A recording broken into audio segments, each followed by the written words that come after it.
In this video, I'm going to be answering several of your questions, such as how do you understand whether you should continue to advertise your listings or you need to abandon it and just let it die? Another question is, how do you organize the section? Does it matter? Should it be alphabetical or should it be seasonal? Or would you go through the efforts of advertising on Instagram? All of these questions and more I'm going to be answering in this video, so make sure to watch to the end. If you guys are new, my name is Vlad. I'm the owner of TagPop, the #1 pet product store on Etsy. In terms of daily sales, you can check with eRank. Also, I've done that with many stores. I've opened up other stores that are also successful. One of the stores is on its way to also becoming a top 1% store. If you want to figure out how I keep doing this again and again, make sure to subscribe, because I share with you guys literally everything that you need to know. I share the secrets of the top 1%. I share how to do it if you're just starting, because I'm starting new Etsy shops all the time. Also, I'm opening up another Etsy shop, and I'm going to put a camera in front of my face. I'm going to record myself doing it. I actually just recorded my first video of my strategy planning of what I'm going to do with that Etsy shop, and I'm going to record every step of the way, and I'm going to share it with course members. Also wanted to remind, if you did sign up for the early bird discount, that discount is going to expire this Friday. Make sure to take advantage of that, because that course will get more expensive and that will expire on Friday. So I would hate for you guys to lose that opportunity. A lot of you still haven't used that. I'm going to include my email in the description. If you guys want to copy that, check your email, search it under that email. So make sure to check that out and take advantage of that. Now, first question I have is, does it matter what order I put my shop section in? Is it easier for customers if they're alphabetical, or should I have current season item first? And this is a great question. First, I would just say, understand why your customer is there. Now, the way you do that is very simple. Just see which listing is generating most of the traffic. That will give you a good understanding of why they're there, right? If you are selling both wedding decor and wedding bridesmaids gifts, and wedding bridesmaids gifts is literally 90% of all your traffic, we'll make sure things like candles and soap bars and pocket mirrors are closer to the top, and things that are decor are closer to the bottom, because the customers are there to put together a bridesmaid's gift, not there to get decor. Although they might be interested in that, you still want to make sure you satisfy the customer. That is why they're there. So make sure that you understand what's driving most of your traffic and organize it based to that traffic. So that's how I would answer that question. Hopefully that makes sense. Now, side note, for those people that don't do any sections, you need to do sections, because that is very important for your SEO. That is how you index your listing. So that's something the algorithm considers.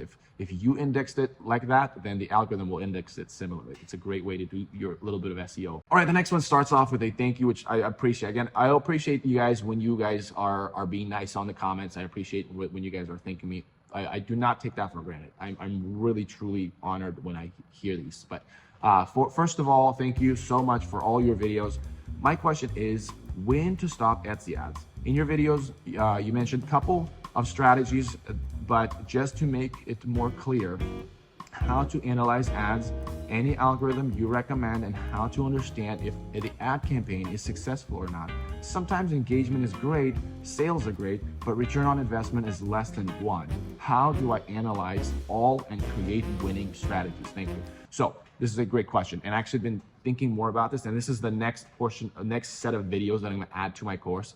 Like I said, it's going to expand, and this is literally the one you've been asking. You guys been asking me a lot more, so I'm going to have a much more deeper dive into that if you are a course member. So get ready to receive some more of those. But I wanted to show you some of the tricks that I do that help me to realize. Now, you've mentioned that you've seen some of these strategies before, so hopefully I'm probably going to go through them again and show you. So all right, so we're going to go on the newer store. We're going to check out statistics. The first thing that I do is you click on the listing, whichever listing it is. You know what? I'm going to go to a different listing. I want to show you one listing that is kind of earlier, starting to move a little bit. And you go down to this to the favorite chart. This is basically essentially people favoring your listing. If your traffic is growing and your favor is growing at the same rate, then the algorithm likes that. It likes to keep going, saying, hey, if I show this to more people, are more people going to favor this? Or if I show this to more people and the favor's not really growing, that means I'm not going to grow there, because people are not favoring it. This is really people telling the algorithm, like, I like this,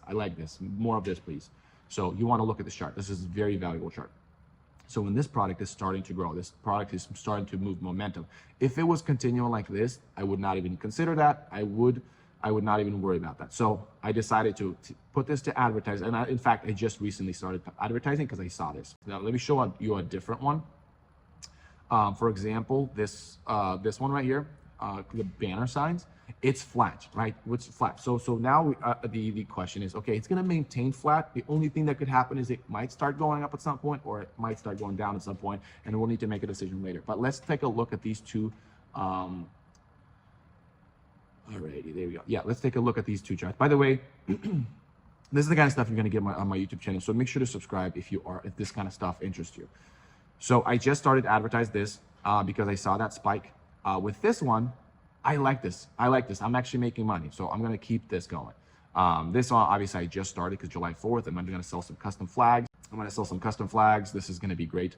If this was a 1 in the 1 range, I would start thinking, okay, do I want to continue to advertise because it's clearly not making me money, but what are the benefits that it could bring about for me to continue to advertise? Well, here's what I would do. I would go on statistics. I would go on Etsy app and other pages, and I would look at, so I'd click on this banner, and I would look at these keywords right here. So if these keywords, like custom banner, banner and signs, business banners, birthday banners, and so business and birthday banners starting to pick up, okay? If I have a listing that has a business banner or a birthday banner, and I have that listing somewhere else, right? Somewhere it's in my listing category.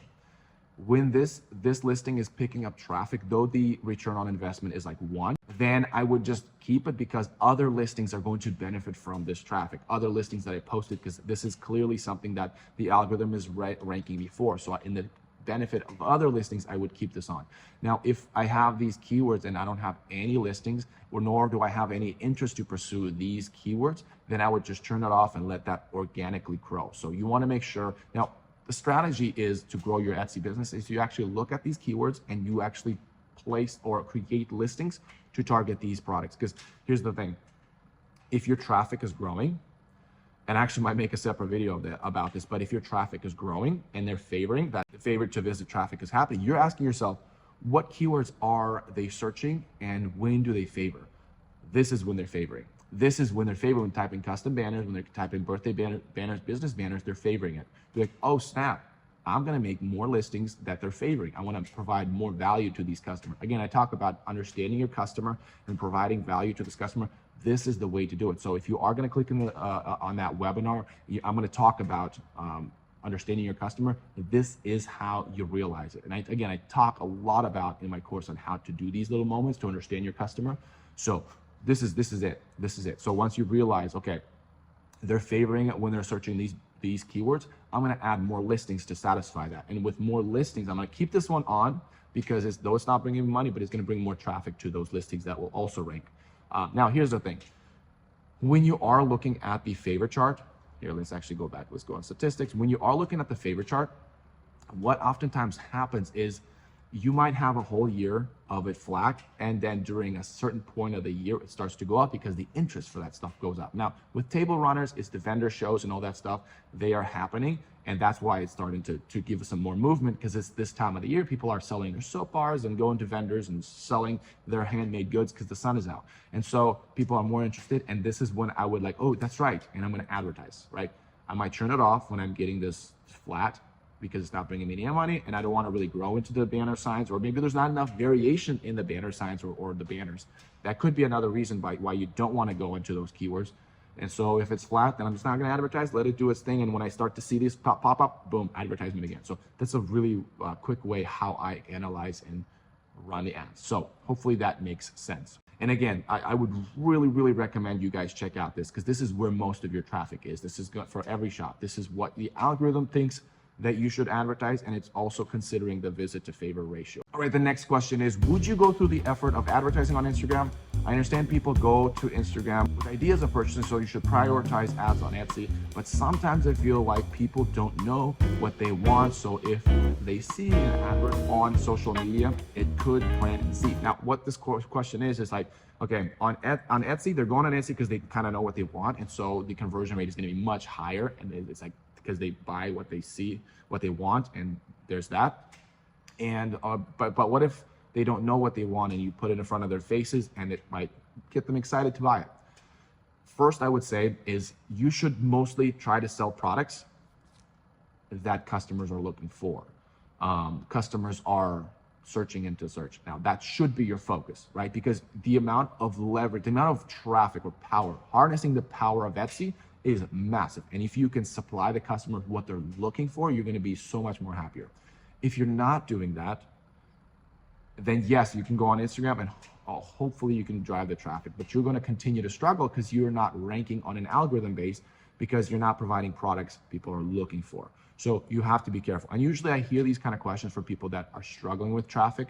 I don't know if that's your case, but if you are struggling with traffic, maybe find more products that people are looking for and be useful for them. So much potential when you are providing value, right? At the end of the day, it's value. If you're not providing value, you're not going to be ranking on the Etsy, because that's what people want, is they have a need and they search for that need, and that need is satisfied when they find the product they want. However, if you have a product that has a wow factor, or a product that is shareable, right? If, for example, if you're doing table signs and you made a really cool photography that you can really share on Instagram, and people are getting ready for their wedding, like, oh, I'll save this for later. If you have products like that, for sure, utilize the power of Etsy. But if you have a product that is a custom photo print, something that is just like, it's a specific use for something, you might have a harder time doing that. And I've seen people advertise endlessly on Instagram for their Etsy shop.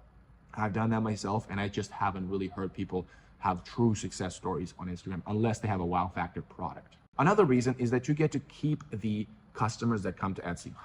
What do I mean?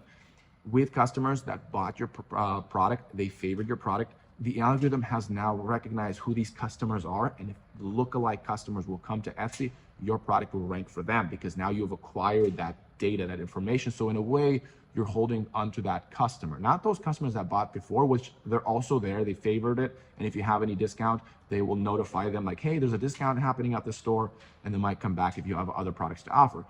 But also you have captured a virtual customer that the Etsy algorithm will recommend to another customer that comes in onto the platform.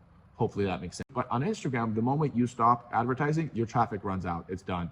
Like you have to continue to invest money unless you're growing a brand. Hopefully that clears it up. That's just my personal opinion. Again, if you have a wow factor product or shareable product, totally try the Instagram, and that's going to really be maybe a great asset for you, especially if you're growing a brand and you're trying to get recognized. All right, the next question is, I noticed that you seem to dip your toes into many different niches and product categories, also tend to open up multiple shops. Doesn't a strategy like this spread a seller too thin? I find myself wanting to make all things instead of focusing on my best seller. This is a great question. I'm actually excited somebody asked this question, because there are different ways to approach Etsy, and it depends on what you want. With my business, when we're talking about business, I want to create a sustainable business, a business that is able to sustain. And the way I can do that is I have cash flow. I need cash flow so I can hire employees and I can, grow my business. I'll take on leverage or lease the equipment, right? I need cash flow to make those things happen. How do I get consistent cash flow? If I diversify myself on Etsy.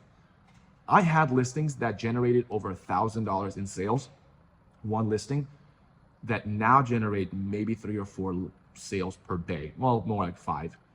So that drop, if I build my whole business on that listing, I would be suffering right now. That's why I diversified my strategy. Now, I did this with dog collars. I just did one dog collars in many different fabric types so that I can create that stability and I can have more chances of ranking. Also, when I do that with Etsy shops, that also allows me to create that stability, because my dog collars in the beginning of the years don't sell well, or in the summertime, but then fall and winter time, because it's a giftable product, they start to do really well. So I want to fill up that valley with other products like decorative items, because people are doing their baby shower, bridal showers, all those things. I want to create some options or opportunities where I can serve those people with the equipment that I have, because I can print fabric, therefore I can print banners and backdrops. So, and obviously I try to keep doing it more so I can create stability in cash flow. However, there are 2 things that I look at products. Even though I can do so much more products, but there's products that I've actually sold that I stopped selling because they don't have 2 of these very important things. It doesn't have scalability, and it doesn't have the horizontal element. If a product has too much elements, for example, I used to sell, actually as of 3 days ago, I no longer sell it because I turned it off, is dog leash hangers. Leash hangers, they're really cool because I sell dog collars, I sell leashes, but leash hangers have several elements. They have a little backboard, it has the name of the dog, and it has the leash portion or the hook portion of the dog leash hanger. That right there is too complicated for me to take on because like I said, and you're right to this point, is that I've spread myself so wide. For me to take on a product that has so many elements to it, it's going to either take a lot of my time because it's not scalable in terms of process, but it's also not scalable because there's a lot more room for errors, right? The hook can fall off, the letters could be glued on incorrectly, or they're misspelled there, or the backdrop hasn't been stained the right way. So there's a lot of room for error. So it means it's going to take a lot more effort on my part, and the profit margins might be much less because of the error factor. And also, I'm not able to create a process for me to manufacture that. Let me explain to you how does that look for products that are well, because they have the second element, which is they have the horizontal element. For example, if I sell kids closet dividers, they are really just a sheet of birch that I can just cut out and engrave on it right away. Well, engrave on it first and then cut it out. But with that same strategy, I can make coasters, I can make ornaments, I can make stocking tags, I can make name cutouts, I can make, there's so much different product stack that I can do because the process, the way to make that product is the same as the next product, which means I can put a sheet of wood and I can make however many products I want. I just turn on a machine and it just cuts it out for me, it engraves for me, and I'm done, right? Because it's a very easy process. And I do this the same thing with printing fabric. When I print fabric, if I'm printing it for my dog collars, and then I can also print it for the banners, and then I can also print it for aprons, and then I can also print it for bandanas, and so on, because the process is horizontal. I'm using the same equipment and it's doing all of that for me all at one time, and that makes it a lot more easier. So it has to have a horizontal element, and it has to have a scalable element. Now, again, as you get more and more advanced, you are able to tap into those little products because the more machines you have, the more crossover they have, and you're able to then have other opportunities. Because for example, if I have a fabric printer, but then I also have a strap maker, but now I can make flags because the flags have the little strap on the side. Now I can do flags. So I wasn't able to do that if I didn't have a printer or if I didn't have the strap. Still, thinking about the horizontal, thinking about the scalable element, that allows you to essentially make the same product. You're not changing the kind of product you're making, so your quality is still good. It's just now targeting different keywords. And that allows me to then create a sustainable business because it's diversified to bring me cash flow. And cash flow is really what the flow of my business that allows me to scale it and allows me to keep consistent, hire employees, and so on and so on. All right, and the next question is, I'm receiving over 90% of my Etsy traffic as direct traffic. I'm not putting my link on any website, and this traffic lowers my conversion rate to a mere 0.8%. Is there anything I can do to stop these bots from ruining my conversion rate? This question, I usually hear this question, and when I look at people's dashboards, usually they don't have enough traffic to really make this assumption that there's 90% of traffic comes from these websites. Because if you have 100 people come into your store and 90 of them come from a different website or from, in this case, direct traffic, that's still not significant. If you zoom out and you say out of 10,000 people traffic, you having 9,000 traffic coming from direct, from having the same issue, direct traffic, then I would contact Etsy because that is an issue. I would, maybe they can help you somehow with that, but it's usually because you don't have enough traffic, and that's why you're struggling with this. Now, here's the thing. I used to think that when you have traffic coming in from third parties, that impacts your conversion rate. Well, it actually doesn't. Only when the traffic is interacting with the algorithm, that will then impact your, meaning if they go through search and they find you through search and then they ruin they will have the ability to ruin your conversion rate, but they can't do it through the back door, through the direct traffic. That's not how the conversion rate works. I used to think that because when the guys posted my video, it's at 1.5 million, the traffic that came from YouTube, I thought ruined my conversion rate, which it did. However, the way they wanted to look me up is they actually went on Etsy and typed in dog collar to find my products, and they clicked on my product, and then they didn't buy it because they were there just to see it, and that ruined my conversion rate. Now, I thought it was because the traffic was bad. No, it was because they went through the route of the algorithm to then impact my conversion rate. But if it's coming directly to your store, it should not ruin your conversion rate. What I'm assuming is that it's not enough traffic, so I would focus on just posting, listing, and rank on the algorithm and get traffic on the algorithm, because that's really where your conversion rate comes from, not from direct traffic. Hopefully that helps. So if you have any more questions, please comment on the bottom. I love answering your questions. Maybe for the next video, I can follow up with this video and see what other questions you guys have so I can make more of these videos. If you want to get a deeper dive, make sure to check out the link on the free webinar that I talk about 5 things that is the reason why you're not selling on Etsy. These 5 things, once I solved it, I was able to make $3 million in 3 years and hopefully that can help you guys with your Etsy business. If you don't want to check that out and you're being stubborn, we'll check out these videos over here. By the way, for those people that have the early bird discount, don't forget to get that because that is going to expire on the Friday, and I don't want you to lose out on the opportunity.